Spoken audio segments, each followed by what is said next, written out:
Hello dear students, आप सभी का सूर्योदय क्लासेस में एक बार पुनः स्वागत है।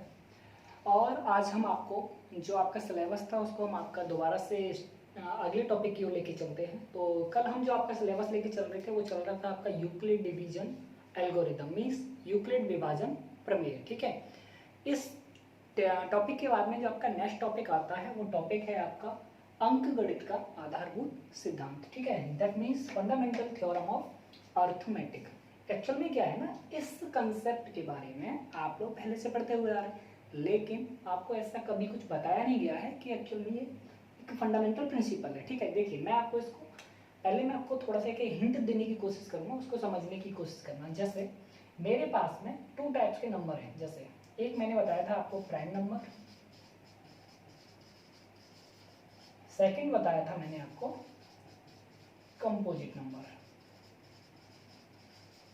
ठीक है, प्राइम नंबर में आपको पता था इसमें जो फैक्टर्स थे वो क्या थे, वन एंड इटसेल्फ।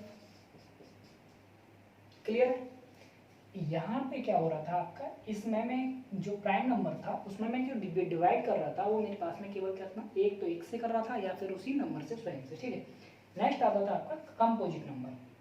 इसमें क्या हो रहा था, वन से, इटसेल्फ से एंड अदर से। इसका मतलब यहाँ पे क्या हो रहा है आपका, हम आपका एक से भी डिवाइड किया जा सकता है, अपने आप से भी डिवाइड किया जा सकता है, और इसके अलावा आपका किसी तीसरे नंबर से भी हम डिवाइड कर सकते हैं। ठीक है, तो ये जो कंसेप्ट है ना आपका अंकगणित का आधारभूत सिद्धांत, ये कंसेप्ट आपका कंपोजिट नंबर के लिए है। ठीक है, अब इसमें होता क्या है, देखिए कंपोजिट नंबर, जैसे मैं एक एग्जाम्पल लेता हूँ आपका, मैंने कहा आपका 8 है। अब मैं इस 8 के क्या करूँगा, फैक्टर करूँगा। देखो मेरे पास क्या ऑप्शन होते हैं, एक तो मेरे पास ये हो सकता है इसका फैक्टर, दूसरा मेरे पास में इसका जो ऑप्शन है ये है, तीसरा मेरे पास में जो ऑप्शन है वो है आपका ये। ठीक, अब आप ध्यान से देखेंगे तो मैं जब इसके फैक्टर कर रहा हूँ तो ये वाली जो कंडीशन आ रही है थर्ड वाली, इस कंडीशन में जो फैक्टर्स होके आ रहे हैं आपके ये तीनों के तीनों, ये तीनों के तीनों क्या बन रहे हैं आपके प्राइम नंबर। क्लियर? जब ये आपके तीनों प्राइम नंबर बन रहे हैं उस कंडीशन में जो फैक्टर्स इसके कहलाएंगे नंबर के, कंपोजिट नंबर के, उनको क्या बोलते हैं आपका प्राइम फैक्टराइजेशन। फैक्टराइजेशन, ठीक है। तो इसका मतलब ये है कि इस जो आपका फंडामेंटल थ्योरम ऑफ अर्थमेटिक है वो क्या बोलता है, उसके आधार पे ये थ्योरम आपका अप्लाई होगा कंपोजिट नंबर के लिए। अब देखिए एक चीज ध्यान से देखिएगा, एक और नंबर लेते हैं एग्जांपल के तौर पर, मैंने कहा 6 है, और इसके जब मैं प्राइम फैक्टराइजेशन करता हूँ तो ये होते हैं आपका 2 and 3। ठीक, इसमें आपको कोई दिक्कत नहीं, 2 and 3 हुई। अब मैं इस 2 and 3 को मैं ऐसे भी लिख सकता हूँ 3 into 2, कोई दिक्कत इसमें नहीं है। इसका मतलब आप इस बात को क्लियरली समझ पा रहे होंगे, चाहे मैं 3 को आगे लिखूं और 2 को पीछे लिखूं, या फिर 2 को मैं आपका आगे लिखूं और 3 को मैं पीछे लिखूं, इस बात से कोई फर्क नहीं पड़ने वाला। क्लियर? तो यही कंसेप्ट आपका क्या कहलाता है, फंडामेंटल थ्योरम ऑफ अर्थमेटिक। ठीक है, तो फंडामेंटल थ्योरम ऑफ अर्थमेटिक से आपको एक बात क्लियर हो गई होगी कि यहाँ पे जो भी आपका कंपोजिट नंबर है, मैं उसके जब प्राइम फैक्टराइजेशन करता हूँ तो उस टाइम पे जो भी उसके प्राइम फैक्टराइजेशन होते हैं वो आपके यूनिक होते हैं, पहली चीज। चलिए मैं आपको यहाँ पे नोट डाउन करके बता देता हूँ। ठीक है,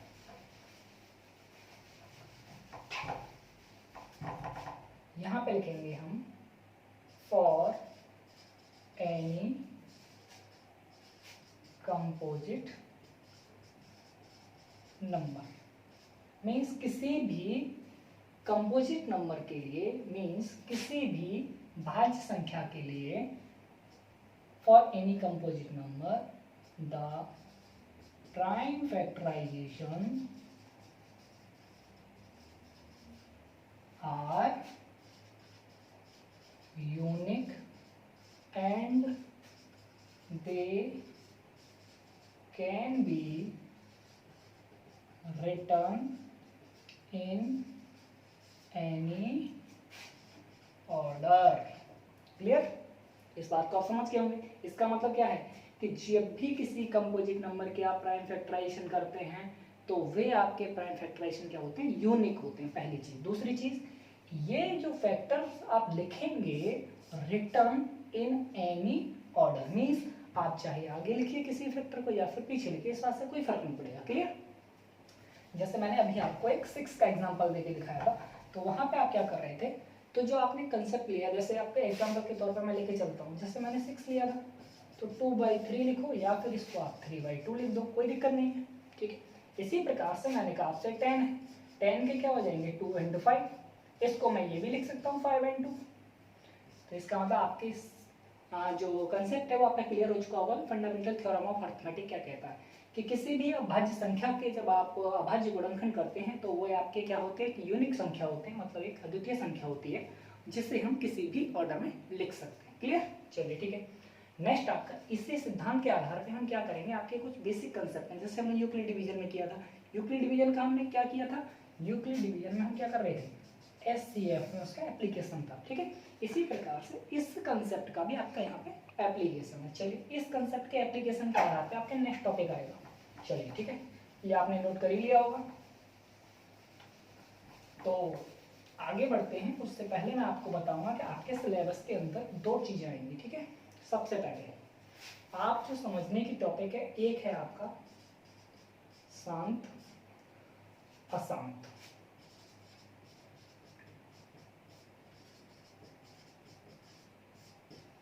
शांत और अशांत आवर्ती। ठीक है, मीन्स टर्मिनेटिंग और नॉन टर्मिनेटिंग।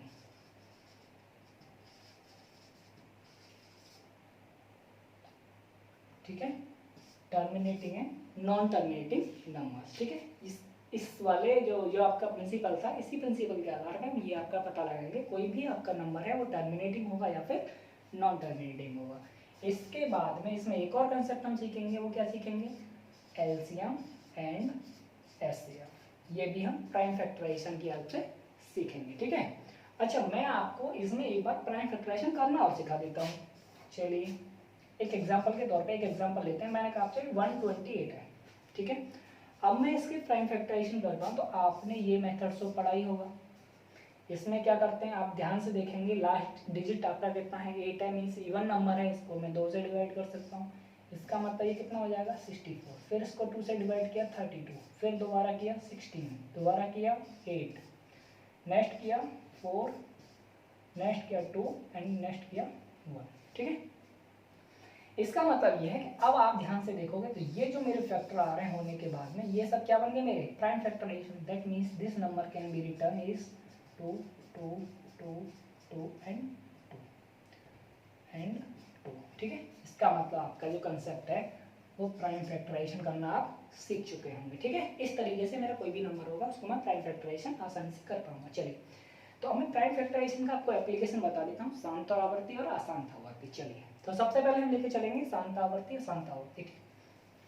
ओके, उसके बाद में एलसीएम और एचसीएफ। ठीक है, अब देखिए टर्मिनेटिंग और नॉन टर्मिनेटिंग नंबर्स, ये जो कंसेप्ट है, ये कंसेप्ट अप्लाई होता है आपका किसके लिए, परिमेय संख्या के लिए। ठीक है, किसके लिए, रेशनल नंबर्स के लिए।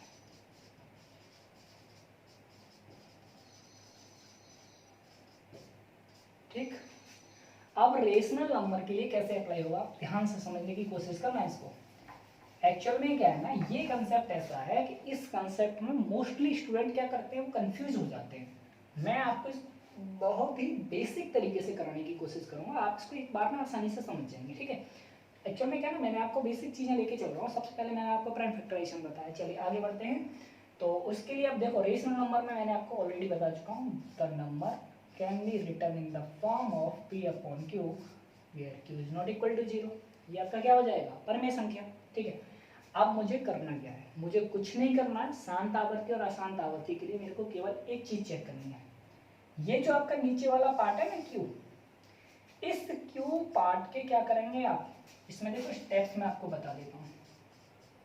सबसे पहले q जो पार्ट है ना आपका, q जो आपका नीचे वाला भाग है, इस भाग के कीजिए आप क्या, प्राइम फैक्टर। ठीक है, प्राइम फैक्टराइजेशन कीजिए, अभाज्य गुणनखंड कर लीजिए। अभाज्य गुणनखंड जब आप कर लेंगे इसके, उसके बाद में क्या करेंगे आप, इसके अभाज्य गुणनखंड करने के बाद में स्टेप नंबर 1 हो गया। स्टेप नंबर 2 में लिख जाइए। इसमें क्या करेंगे, चेक फैक्टर्स एज 2 की पावर m इंटू 5 की पावर n। क्या करना है, 2 की पावर m और 5 की पावर n। अब ये जो आपका m है और n है, ये आपकी क्या हो सकते हैं, 0 1 2 3 4 डॉट डॉट डॉट, कुछ भी हो सकता है। ठीक है,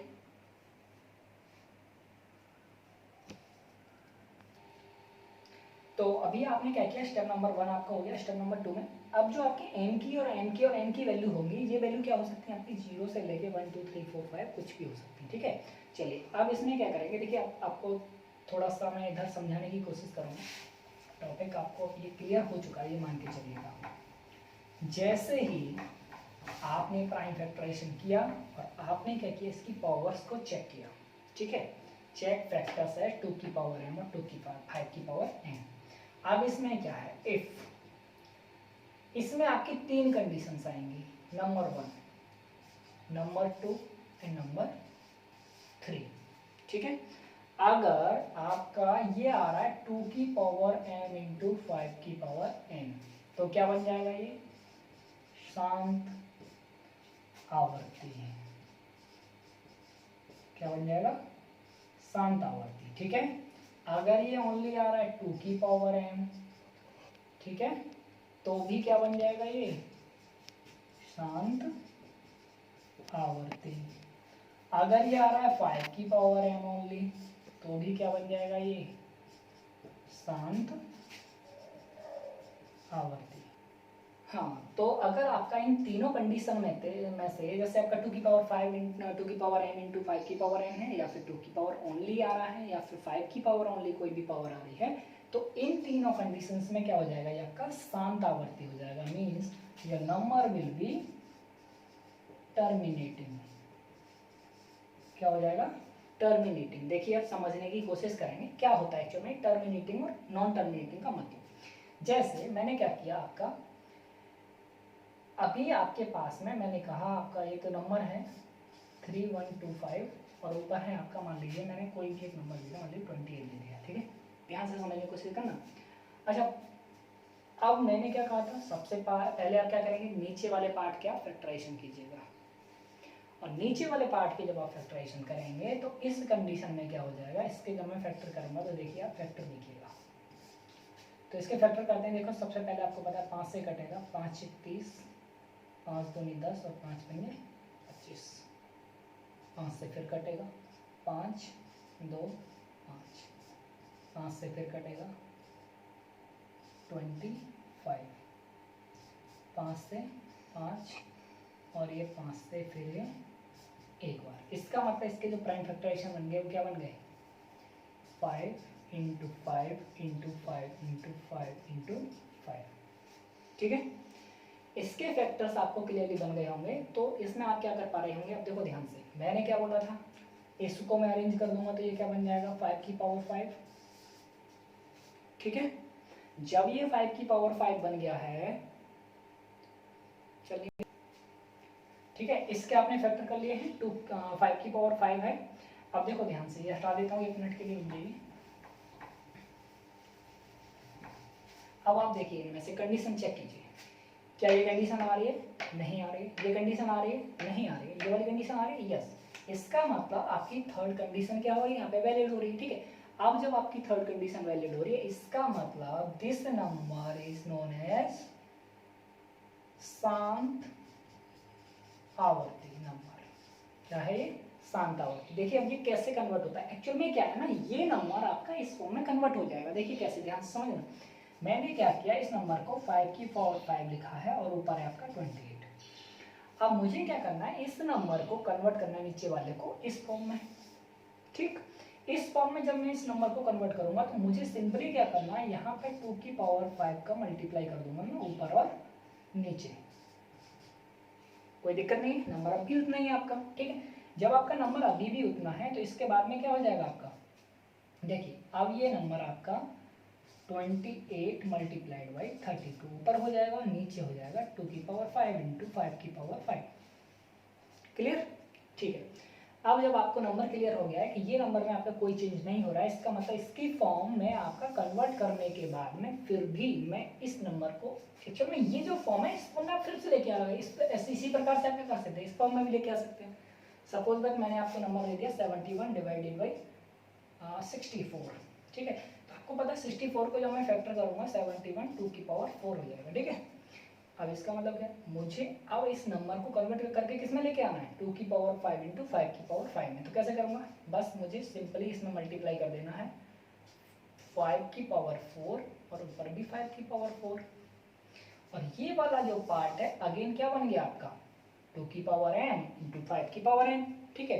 इसका मतलब ये है कि अगर मेरा कोई भी नंबर इन तीनों फॉर्म में से किसी में भी आ रहा है तो वो क्या बन जाएगा मेरा शांत आवर्ती। अगर इस फॉर्म में से किसी में नहीं आ रहा है तो आपका नंबर क्या बन जाएगा अशांत आवर्ती। उसको भी एक बार एक कंसेप्ट में समझने की कोशिश करेंगे, ठीक है। चलिए आगे बढ़ते हैं, तो आप इसे नोट डाउन कर लीजिए, उसके बाद में मैं आपको आगे बढ़ाता हूँ। चलिए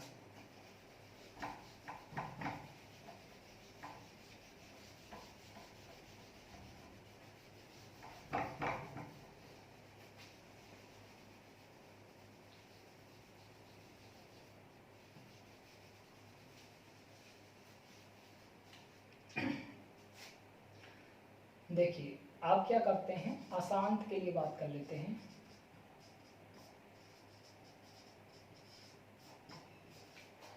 टू की पावर m इंटू 5 की पावर n के अतिरिक्त अगर कोई भी मेरा q का जो नंबर है वो 2 की पावर 5 और 5 की पावर n के अतिरिक्त कुछ भी आता है तो उस कंडीशन में मेरा क्या हो जाएगा, ये नंबर ये बन जाएगा मेरा अशांत आवर्ती। That means non terminating number, ठीक है, नॉन टर्मिनेटिंग नंबर, ठीक। तो देखो इसको भी एक कंसेप्ट के थ्रू हम समझने की कोशिश करेंगे। इसका मतलब क्या है, देखो अब जो आपका P अपॉन Q है, ये जो आपका Q की जो वैल्यू है ये 2 की पावर में ना आके 5 की पावर में ना आके किस में आ रहा है आपका, हो सकता है 3 में आ जाए, 4 में आ जाए, 5 में ना आके 6 में आ जाए, 7 में आ जाए। इस तरीके से अगर ये कोई भी नंबर आ रहा है तो उस कंडीशन में क्या हो जाएगा, ये मेरा नंबर अशांत आवर्ती में कन्वर्ट हो जाएगा। जैसे मैं कंसेप्ट को समझाने की कोशिश करूँगा। जैसे मैंने कहा 25 डिवाइडेड बाई मैंने कहा आपसे सपोज दैट 49, ठीक, मेरा एक नंबर है 25 डिवाइड बाई 49। तो मैंने क्या बोला था, क्योंकि आप करेंगे प्राइम फैक्टराइजेशन तो ये हो जाएगा 25 डिवाइडेड बाई 7 मल्टीप्लाइड बाई 7, ठीक। इसके बाद में 25 डिवाइडेड बाई 7 की पावर 2, ध्यान से समझना। अब आपको करना क्या है, ये जो नीचे वाला पार्ट है इसको आप कंपेयर कीजिए किससे, 2 की पावर m इंटू 5 की पावर n से। क्या आपको इस फॉर्म में नजर आ रहा है, क्लियरली आप देख पा रहे हो ये इस फॉर्म में नहीं है। इसका मतलब क्या है, ये 2 और 5 के अलावा किसी अदर नंबर में, किसमें 7 में। इसका मतलब आपका जो नंबर है ये नंबर क्या बन जाएगा आपका नॉन टर्मिनेटिंग नंबर, ठीक है। ओके, तो आपका आज का जो कंसेप्ट है वो क्लियर हो चुका होगा। तो इसके बाद में आपका जो कंसेप्ट है ये फंडामेंटल थ्योरम ऑफ अरिथमेटिक, इसका एक भाग और बाकी है जो आपका एलसीएम और एचसीएफ है। चलिए ठीक है, उसके बारे में हम आपका चर्चा करते हैं। ओके।